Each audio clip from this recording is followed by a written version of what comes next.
has funded the world government. We've been sucked dry to fund this, and we're intensifying our funding to buy all you third world countries off. And most of you presidents and prime ministers and parliament heads, you've all gotten giant cash payments from us to sell your people out. So you've been bought. So you deliver. You deliver, cutting off the resources and fossil fuels to your millions of people, many of which are living on the edge of starvation, and millions of which do starve. You kill your people for the New World Order because that's what Dutch Rothschild and the Queen of England and David Rockefeller want. That's the translation there. Back to Obama. That's why we've taken bold action at home, by making historic investments in renewable energy, by putting our people to work, increasing efficiency in our homes and buildings. Hit pause. More lies. They always candy coat their global taxation grid in electric cars, windmills, things that sound reasonable. But really, even those are boondoggles given to their select friends and buddies as payoffs. That's coming out in the news. So that's an inside scam. And then they use all that fake environmentalism to block out real environmental action, real environmental controls like genetic engineering and things that are truly dangerous, nanotech, CERN reactors, superconducting super colliders, a lot of these super advanced technologies. The Pentagon admits they're messing around with antimatter. That's in the San Francisco Chronicle. Oh, let's not have any real controls on stuff that really is dangerous. Let's just, hey, you're for the future. You're for renewable energy. You know, you care, don't you? We're going to go out to break with Obama. I'm going to come back and comment on what he had to say and finish up on the other side. Stay with us. Back to Obama. By pursuing comprehensive legislation to transform to a clean energy economy. These mitigation actions are ambitious, and we are taking them not simply to meet global responsibilities.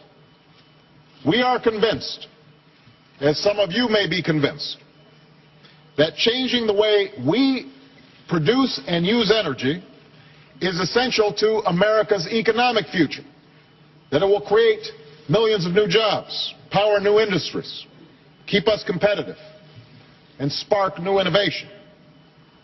We're convinced, for our own self-interest, that the way we use energy, changing it to a more efficient fashion, is essential to our national security because it helps to reduce our dependence on foreign oil and helps us deal with some of the dangers posed by climate change. So I want this plenary session to understand America is going to continue on this course of action. So now Obama, word for word, says what Lord Christopher Monckton yesterday on this radio show said he would say. Word for word. When I watched this live early this morning, my mouth was hanging open. I mean, word for word. We must do this. It's a historic global agreement. You're part of this. Your children are watching. You've got to do this. We've had all these years of inaction, which isn't true. They're taking over the counties and cities through the bureaucracies of all the nations, including the United States especially. All the different sub-regions, depending on how governments break that down in their federal systems, they are already implementing all this. You know about all the green taxes you're already paying. None of it's green. It's a robbery. So let's go back to Obama as he says, we've got to do this.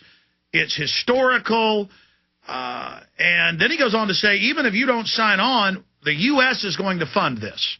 And that will just be private money to the IMF to go into round 2 of paying off other countries that they've already got under debt. This is their new way to get even more debt and more control. Here's Obama. To mitigate our emissions and to move towards a clean energy economy, no matter what happens here in Copenhagen, we think it is good for us as well as good for the world. But we also believe that we will all be stronger, all be safer, all be more secure if we act together. Hit pause. So there you have it. They're going to make the climate cuts here, which is even better for them in phase 1, just like the big famous steel mill that just closed in England. The government paid them millions of pounds, millions of U.S. dollars to shut down and move to India with no emissions controls. That's environmentalism. So even if you believe that polar bears can't swim and that carbon dioxide that plants breathe is a deadly poison, this is going to produce more of that deadly poison. Here it is. That's why it is in our mutual interest to achieve a global accord in which we agree to certain steps and to hold each other accountable to certain commitments. After months of talk, after 2 weeks of negotiations, after innumerable side meetings, bilateral meetings, endless hours of discussion among negotiators, I believe that the pieces of that accord should now be clear. First, all major economies must put forward decisive national actions that will reduce their emissions and begin to turn the corner on climate change. All right, hit pause. Even if you believe the UN's own Cook numbers, all of our evil carbon dioxide may increase the temperature by 1 degree and may make the seas rise between 7 and 20 inches. Nothing. And that's been proven to be a fraud. The seas are actually slightly dropping right now, and you can just go to any major coastal relay center online and read their 10-year numbers on the level. The last 5 years, San Francisco's water level's gone down by a few inches on average, but it goes up and down. The point here is that he's saying we've got to have these global emissions controls. All nations must implement this under this international agreement. And then now we have the agreement. It's a tax on all financial transactions and a global authority over travel. This is a control grid. Back to Obama. I'm pleased that many of us have already done so. Almost all the major economies have put forward legitimate targets, significant targets, ambitious targets. And I'm confident that America will fulfill the commitments that we have made, cutting our emissions in the range of 17% by 2020 and by more than 80% by 2050, in line with final legislation. Second, we must have a mechanism to review whether we are keeping our commitments and exchange this information in a transparent manner. Hit pause. That's the global government. Just like they attack your country if you try to build your own nuclear reactors or if you try to have your own central bank, they will attack you over your carbon emissions. They will put sanctions on you and then, yes, physically attack you. Physically attack you. That's what this global government is. That's why it says global governance in these treaties. I have the treaty right here. Framework Convention on Climate Change. Global governance, as they've stated. Back to him. These measures need not be intrusive or infringe upon sovereignty. They must, however, ensure that an accord is credible and that we're living up to our mutual obligations. Without such accountability, any agreement would be empty words on a page.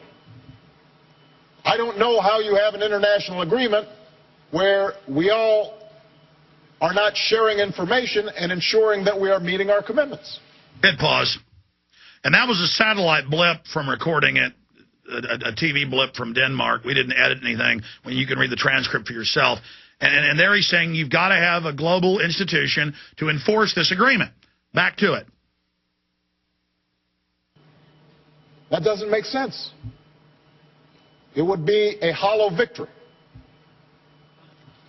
Number three, we must have financing that helps developing countries adapt, particularly the least developed and most vulnerable to climate change.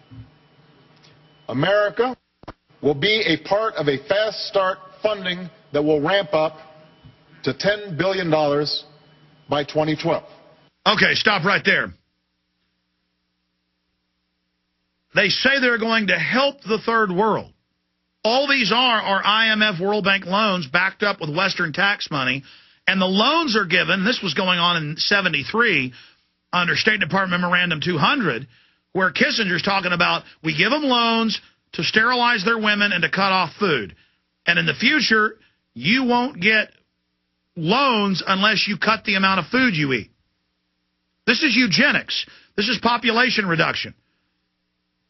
Let's go back to the video. Hillary Clinton, my Secretary of State,